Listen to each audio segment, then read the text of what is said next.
Hi dear students, so I am here to talk about a very important topic today, and the topic is scrolling, and to be very specific, endless scrolling. So guys, have you ever felt that your brain is turning into a mush? Do you feel that you are trapped into an endless scrolling trap? Alright, does it happen with you that you pick up your phone and then when you start scrolling through the reels, then hours pass by and you don't even come to realize that you have lost significant amount of time? And is this only the time that you have lost, or is it something else that you have lost? So let's talk about that, guys.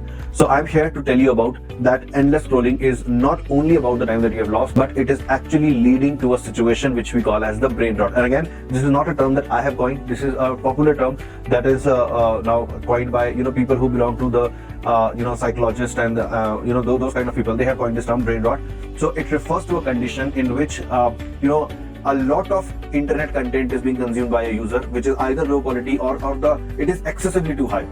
So brain rot is a condition where our body and our mind suffers because of excessive screen time. So that condition is called brain rot. It's a genuine thing that is actually happening, and many other people are suffering from this in today's world, and many of them are even not aware that they are suffering from this. So what exactly is this, and are there any symptoms that can help us identify that what is it? So guys, there are some few things that you can check whether you also belong to this thing or not. So the first sign is zombie scrolling. All right, now what does zombie scrolling means? It basically means that once you pick up your phone, all right, you are scrolling and scrolling and scrolling. It's almost like after a point you become devoid of emotions and you don't realize that how much time has went into it.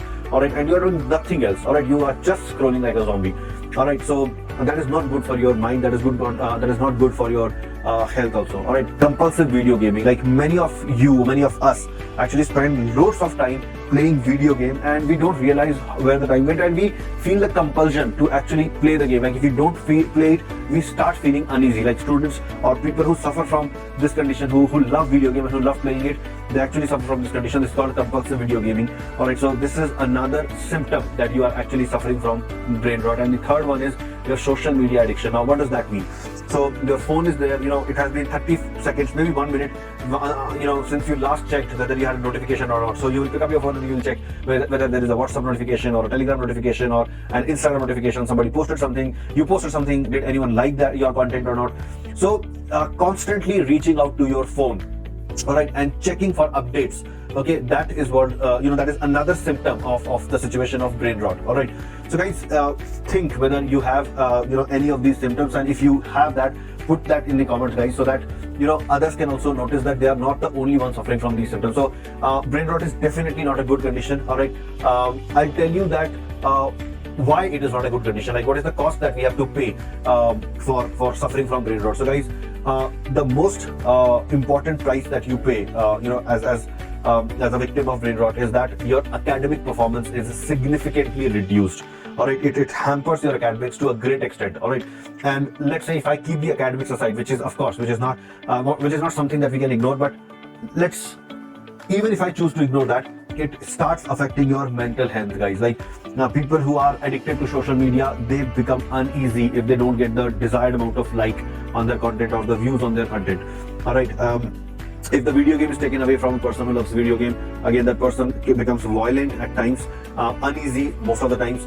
All right, so these are not good symptoms. All right, if you are not allowed to scroll on your phone, then there is nothing else that you want to do. You just try to get it back. So guys, it is affecting your mental health a lot. You don't want to do anything else. You feel anxious. All right, you always feel that if you're not investing your time on, if you're not spending your time on scrolling or consuming content on the internet, you feel as if you are missing out on something. Like somebody's posting something and you're not coming to know about that. All right, so a lot of mental health issues arise, and then you don't really have time for hobbies. Like you get totally disconnected from real relations that you have in your family. You get totally disconnected from your hobby, from physical activity that would have been good for your health. So it's not that brain rot, it's just something to gossip or something to discuss and then forget.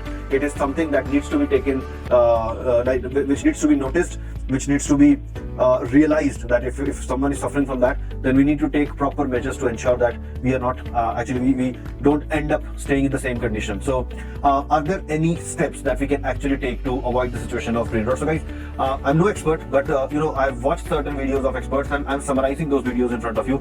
So there are actually few steps that you can take. and I try to summarize in simple words so that you can remember. The first thing is that you need to get your curiosity back. So remember guys, as a child, when you were not accessing the internet, when you were not using the phone or the video games, you were very curious about things, and you wanted to explore everything. You wanted to question everything.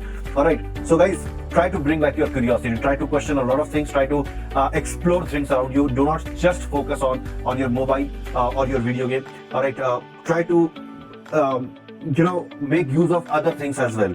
All right, so get your curiosity back. That could be your first step, because your curiosity will feed your creativity. It will lead to your creativity. When you have certain questions in your mind, you will try to seek out the answers, and there you will become creative. For example, if you know that my phone has been taken away from me and I need to now spend time doing something else, you'll probably try to find out that how a certain game is played, how a certain indoor game is played. You'll probably try to do that.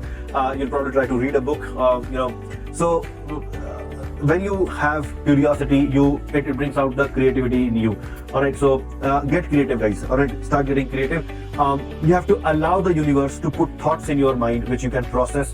All right, so these two things are very important. The third thing is focus sprints. Now what does that mean? So let's say you obviously that you want to improve your academics. All right, but you find that you get distracted a lot. Like there's not even a single question that you can finish without looking at your phone. All right, so what you can do, you can decide that for the next 15 minutes, maybe 10 minutes, maybe 5 minutes for starters. So you can keep your phone away, and you can make a promise to yourself that I'm not going to touch my phone for the next 5 minutes. I'm only going to focus on the activity at hand, which may be reading a book, which may be solving a question, which may be playing some indoor game, something like that.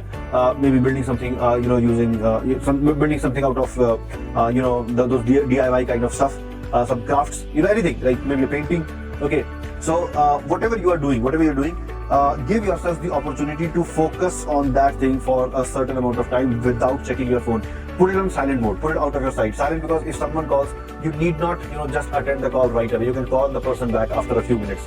All right, and then try to increase the duration of your focus sprints. That's a very good way to actually improve your concentration in whatever you are trying to do.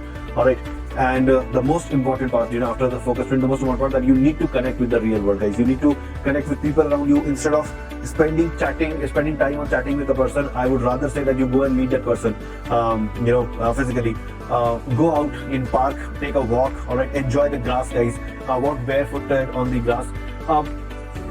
Get connected with the nature, okay, because these things bring calmness to your mind. It soothes our body and spirit. All right, so I think that will help you a lot in realizing that in the virtual world you are losing a lot that was present in the real world, and maybe we fail to appreciate that. All right, so I think these things are going to help you a lot. So these are my 4 suggestions to you. Try to bring your curiosity back. It will drive your creativity. Then try focus sprints, and then try to connect with the nature. So that is one thing. And as a first step, guys, follow these things that I've said, and try to have a 24-hour no scrolling period. All right, so try to spend one day without scrolling on the reels, without using or without getting addicted to the screen, be it a video game, be it a mobile screen. All right, try to avoid it. That is, consider that as your first challenge. Like, I have to spend about 24 hours without doing that. And of course, it will not begin with 24 hours. You need to start increasing. Like, you need to first spend 1 or 2 hours without your phone, doing other activities. Maybe you have to start with 5 minutes, through your focus sprints. Then gradually increase the time where you can actually, I'm not saying that for 24 hours don't use your phone. I'm not saying use your phone to call a person, to talk to a person, to receive calls, to do WhatsApp messages, to do all kind of interaction that you would do with other people. I'm just saying that do not spend time on watching reels, on doing things which you are doing with a software. If you are interacting through your phone with other person, that's fine, you can do that. I'm just saying that don't spend time interacting with the software. That's what I'm saying. All right, and if you're able to achieve that, do let us know in the comments, guys. I hope this video gave you some kind of clarity regarding where you are heading and how you can do a course correction if your direction is not right. All right, my name is Vikas Sir. You'll again see me in some other video. Take care, students. Bye.